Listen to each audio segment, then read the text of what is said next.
Hey there, welcome back to Tips Over Tea. I am Nicole, your host. We have the great pleasure of talking with Dr. Tiffany Taft today, and we're going to be talking about wound wellness. Now, I don't know about you, but when I was younger, I didn't even know wound wellness was a thing. So this is going to be a great conversation. So go ahead, grab your tea, grab your notebook, grab a friend, and listen in. I'll see you soon. Hello, everyone. Welcome back to Tips Over Tea. I am Nicole, your host. I am thrilled to have Dr. Tiffany here to talk with us about wound wellness.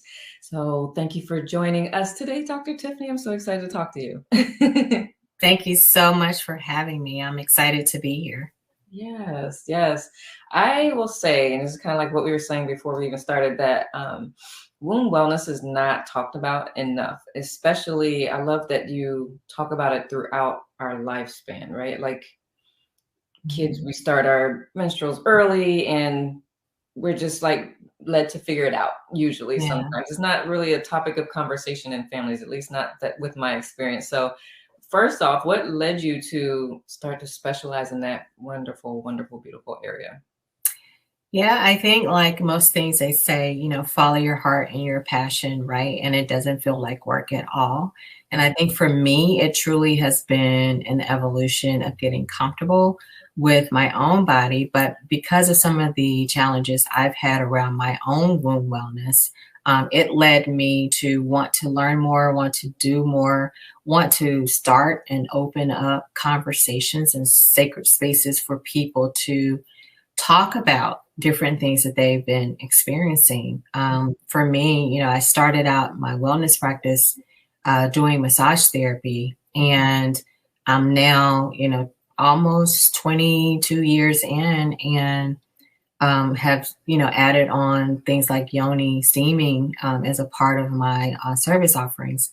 And so, and doula care. And so what I'm most excited about is I'm now having a different level of conversation with women, and it's been really fascinating to see the various opinions or things, the conversations that we talk about with women that are in. I have mothers to be as young as 25, and I have some that are more that advanced maternal age. We talk about. So they're in the 45 plus crew.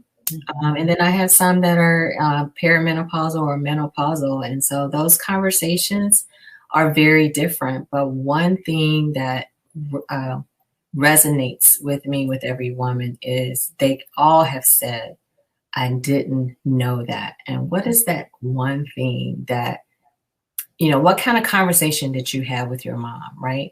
So women of a certain age probably didn't have the sex talk, if you will, very descriptive. It was, you started your cycle, and so it may have been non-discreetly, right? You need sanitary napkins or you need tampons. This is how you buy them. This will happen every month. But it wasn't really a physical or biological conversation happening. And for lack of, most, that's not how we talk. And so most, unless you come from a family that's, all medicine, or you have nurses, doctors that, happen to be the parents, those are probably not the conversations where you're really going to get into the biology of it. But the thing that I've noticed is that has been a true disservice to us as women, because we really don't understand the many intricate parts of our body. We're super complicated, but in a beautiful way. Yeah, absolutely. So starting from young, like preteens into teens, like what type of conversation should parents be, or moms more likely, but there are some single dads, so with daughters. So what types, how was that conversation start? Yeah. And what are some tips you can give? Yeah, I think it really is, you as parents, your children. So make it age appropriate, right? The conversations, you can't talk too much over their head, but you also don't want to talk too much beneath, where they're not really fully understanding their body and how it operates. And you certainly don't want these first conversations to be happening out on the street or with their little friends, where they're totally confused, or they're just given misinformation. So little tips is the one thing I can tell parents is notice your children's mannerisms, notice their conversations, because that will tell you a whole lot without even leading into the actual quote sex talk, right? You can see how their little girls are dressing or how they're behaving around by themselves or around girlfriends, or maybe TV shows they're watching, the music that they're listening to, or they may just come out and just ask you questions. So the one thing I would say is be listening and be watchful of what these little girls are doing. Yeah, and learning away from home. Mm-hmm, mm-hmm. Yeah, for me, I would say I was like angry. I didn't like, why? Why does this have to happen? So it's like, it can be very traumatic at especially at a younger age, because with the way the food supply is and the food-like substances that have been introduced, it's creating earlier cycles for a lot of children. So that's even more confusing. Yeah, I think the average age is 12 for a young girl to start her cycle, but we have seen, and the science has shown, where a lot of them are starting much younger. So I think I've seen cases as young as 8, but certainly around 10. And that certainly can be attributed to, maybe medications, and certainly the foods that they may be eating earlier on, that has those hormones in it that just speeds up the process. And so the body starts to do things a little bit earlier than it probably would have done without all of the extra hormones there. Yeah.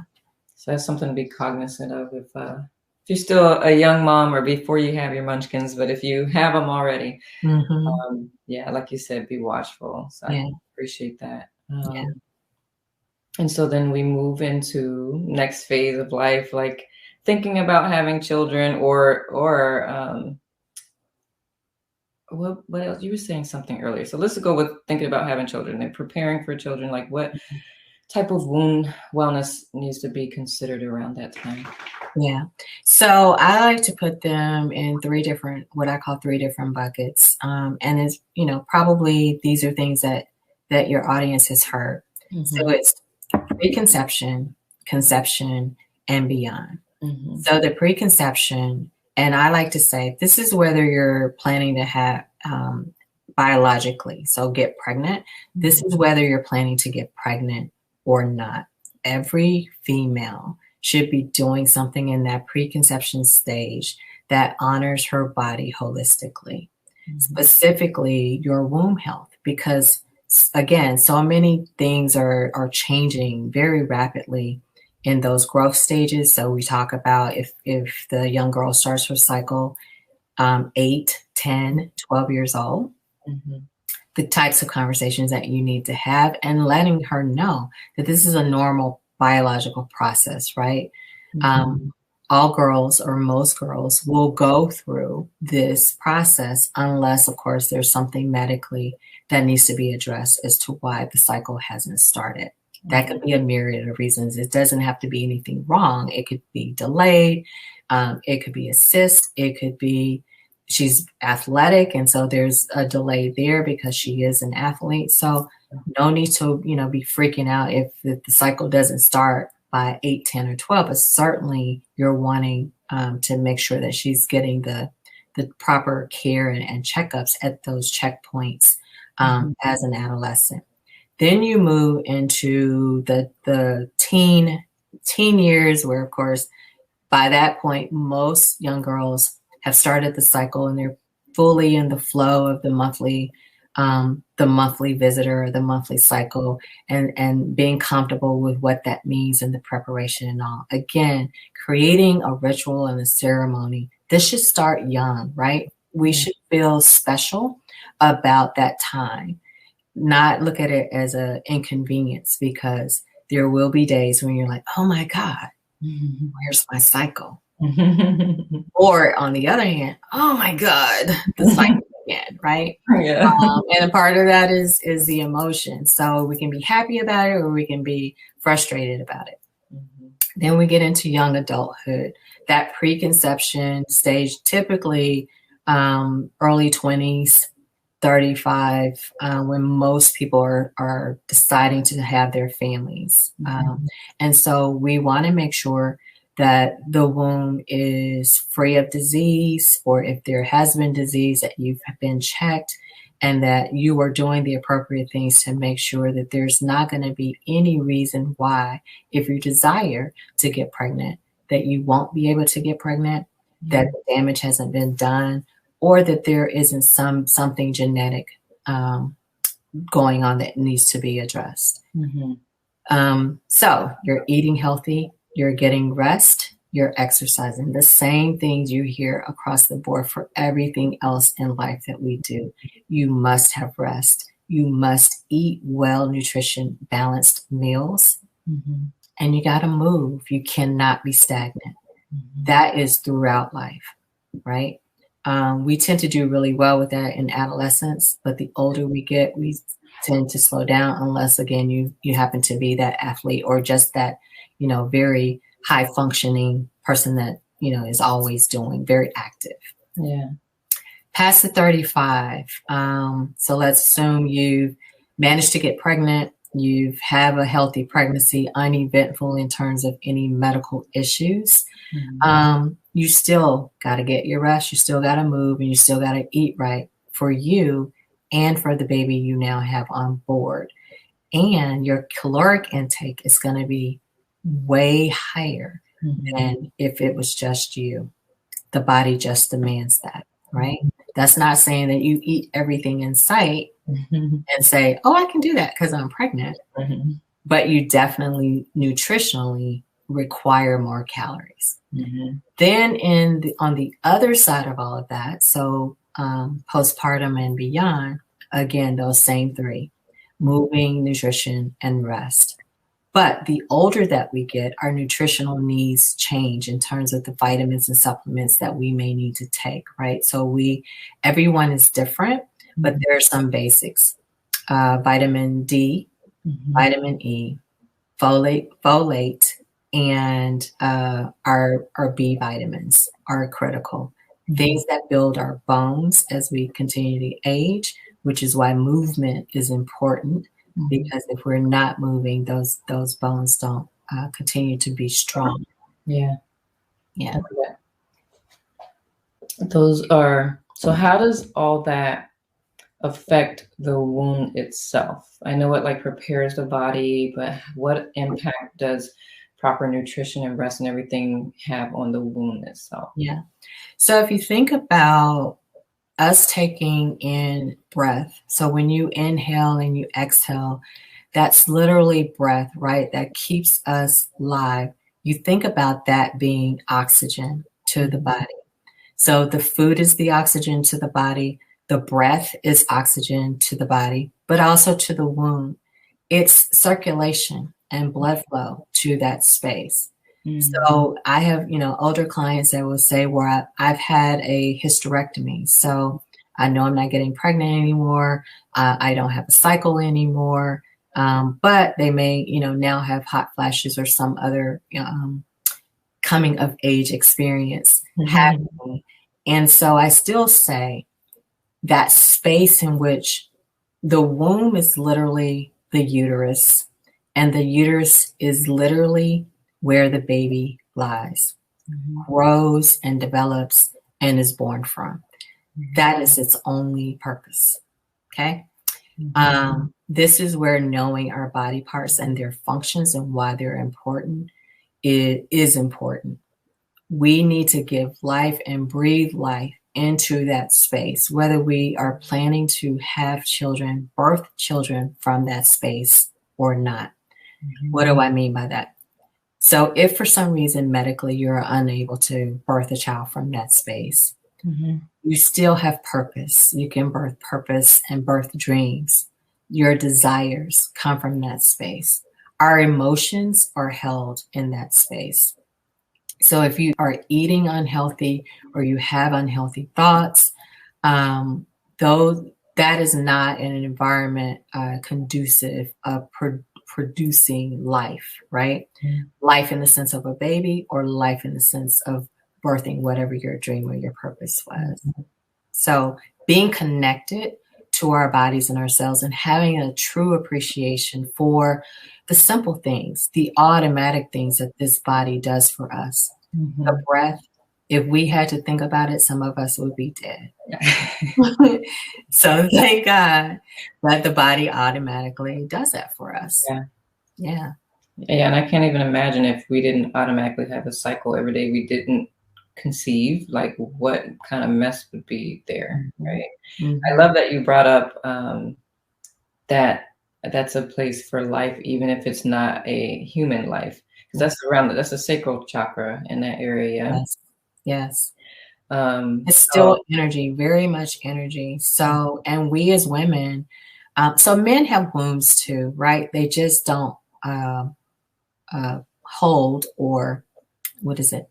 They don't have babies from that space, but they too have purpose and reason from that womb space. But for women in particular, this is where we house our emotions. So whether it's anger, frustration, pain, traumas are held in that space, but it can also be a space of joy and thriving and happiness that flourishes from that space. And so it's mindset on how you view your situation and circumstance, and practice, I would say, right?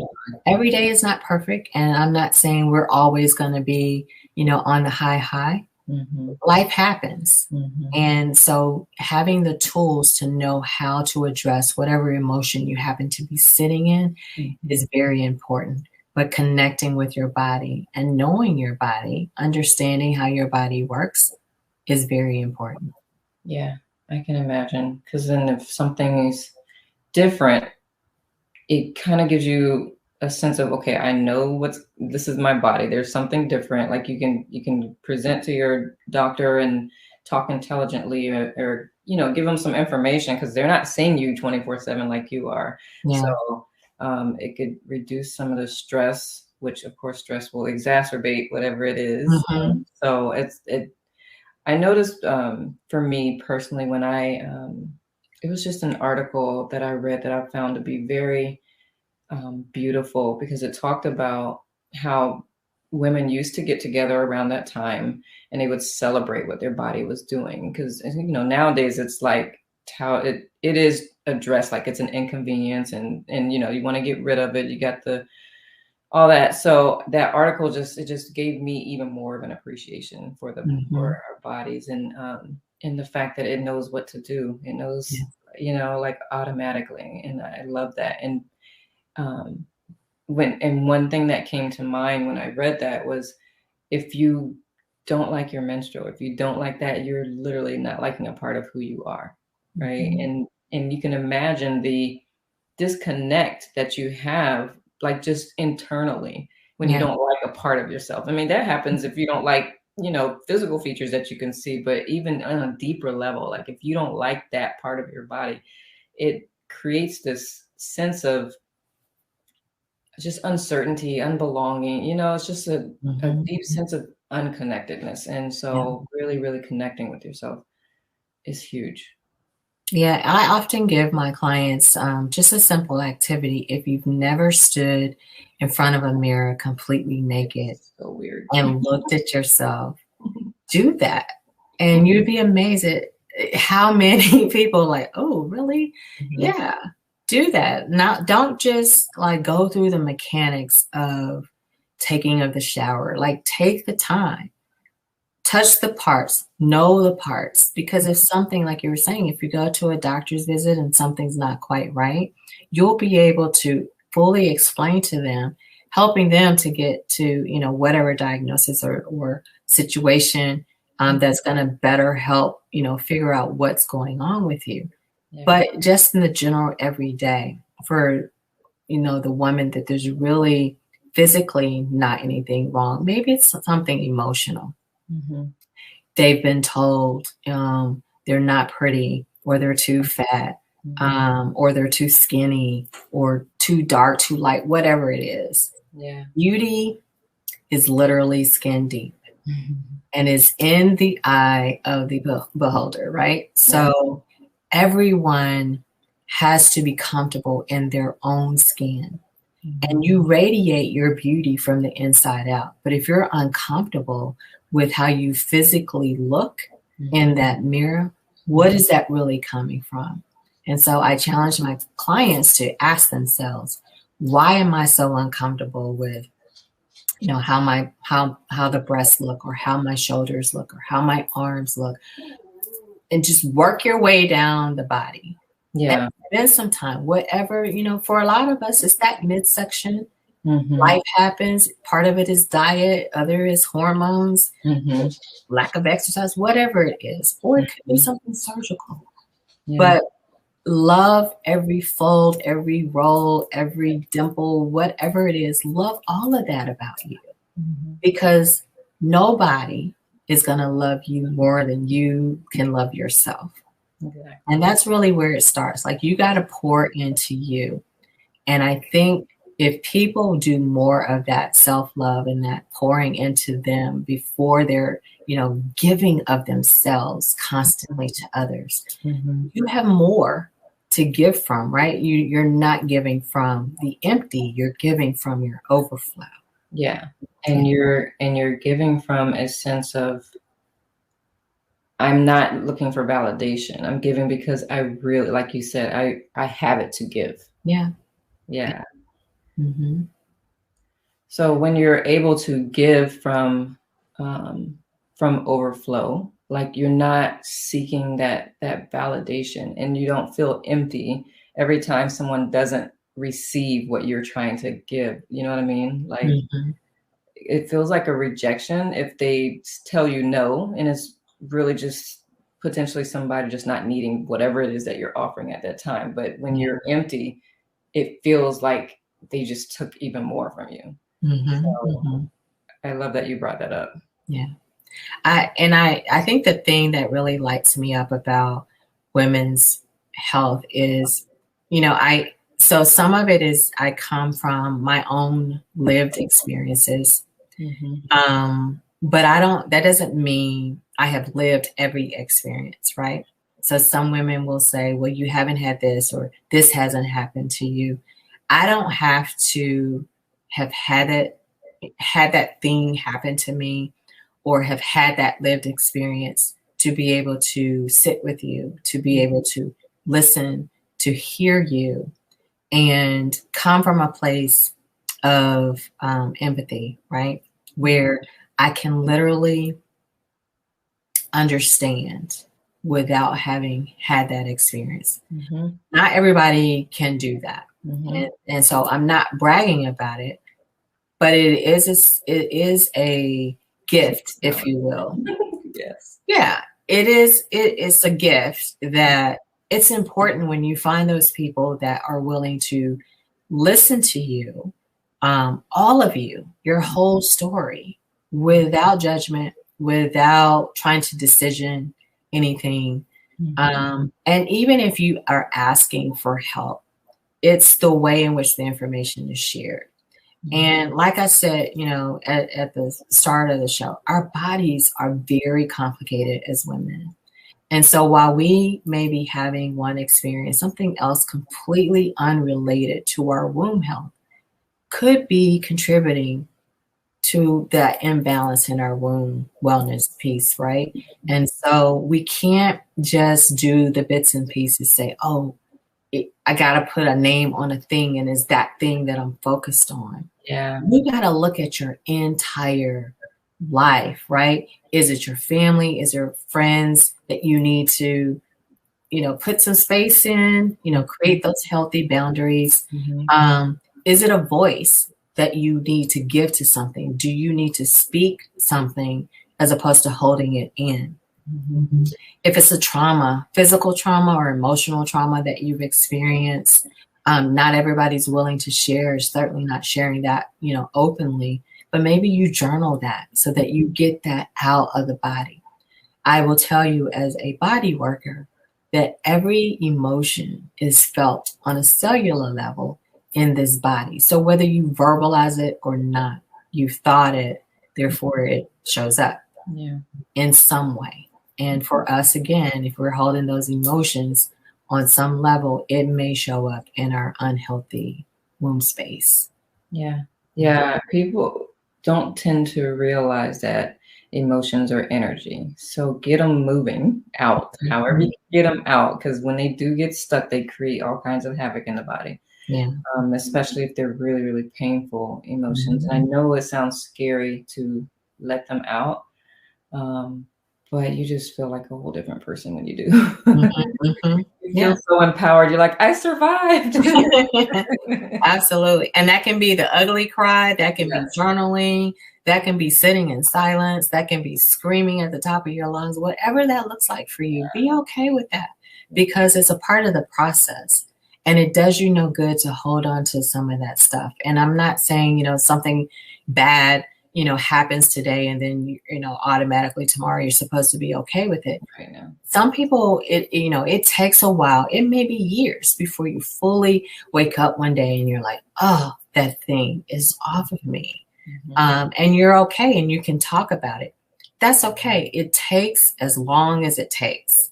Don't worry. Don't focus on the thing. The point is that you remain whole and you show up for yourself every single day in a way that is supportive to your being well. I love it. I love it. Show up for yourself in a way that is supportive to you being well. So that's what your mug should say. And have your logo on the other side. Well, I got to do better. Yeah. Hey. I need mugs that, while I love this, I need mugs that say Sacred Soul Wellness or any of my favorite. You're going to make it happen. I'm not even worried about that. But I love that you said that. I know a lot of times I share too, like your 100% today could look like a different 100% tomorrow. It's totally okay. Just show up. Right. I love the added part of in a way that supports you. So that is beautiful. That is beautiful. If we don't take anything else away from this call, just remember that as soon as you wake up, how am I going to support myself today? Exactly. And take a breath before you get out of bed. Take the breath, because as soon as your feet hits the floor or that phone goes off, life takes off. And so how you start that day is really setting the tone for how that, the day, I won't say it always happens, but potentially, so if you start in chaos, it's going to be something throughout the day that's just going to throw everything off. So, start it in a place of focus, in a place of intention, in a place of how, like we've been saying, how are you going to support yourself in a way that you are truly able to show up authentically for you. And doing that too, first thing in the morning, it trains your brain what to look for throughout the day. So if you start off with focus and clarity and support, your brain is like, oh, okay, that's what you want. So let me find that in all the situations that you go throughout the whole day. So I love the way our brain works. The other thing, and I love yours says be well with Nikki. So one of my tagline is be still, be healed, or be well, be still, be healed. Right. And so I love that I have found moments where I can be still and be okay. That seems to be a challenge for a lot of people in being still. Right. There's clarity in the stillness. There's a lot. You hear a lot in the stillness. So when you think you don't have the answers or, life is just a mess, just be still, because universe is probably trying to help you through the process, but you're so busy rushing around trying to fix and do everything that you're missing the clear message in the stillness of it. So that would be another tip. And that does wonders in helping you also to connect in that womb space too. Yeah, absolutely. Absolutely. I love it. Well, time flies by. I agree. So, of course, I never close the show without giving you an opportunity. Do you have any workshops or anything people can work with you virtually? Tell us how folks can connect with you. Yeah. So you see on there, my name is Dr. Tiffany Taft, and I am the owner of Sacred Soul Wellness, and I'm located in Montgomery, Alabama. So if you happen to be close to Montgomery, Alabama, feel free. We can do in-person sessions, but I am certainly open to doing virtual coaching sessions, wellness sessions around nutrition, around your wound wellness care. And there are certainly home programs that I can help, customize and adapt to whatever the specific needs are. Coming up, I'm working on a book collaboration, so you'll be hearing more about that. So please follow me on Instagram at Sacred Soul Wellness and visit my website. There should be some downloadable freebies there. You can get some tips for free that you can download. So that's sacredsoulwellness.org.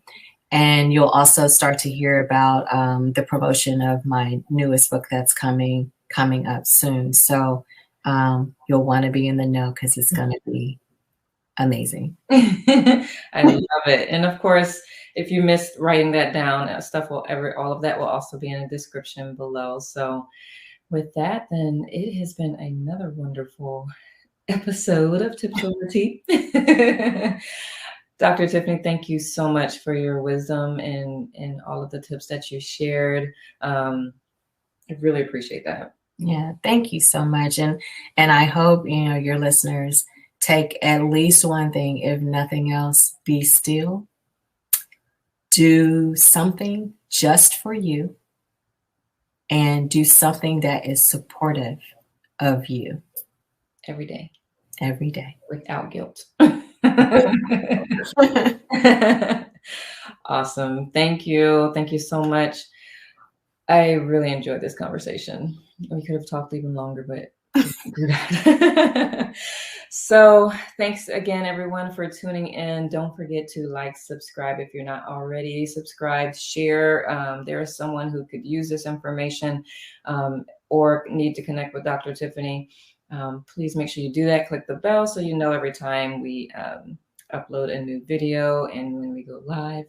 And with that, we will just have wishing everyone a wonderful rest of your day, and ciao for now.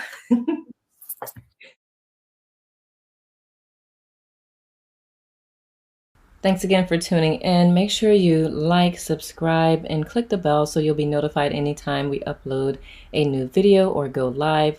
And as always, if you have any questions or anything, feel free to post it in the comments. We're always checking that. In the meantime, have a great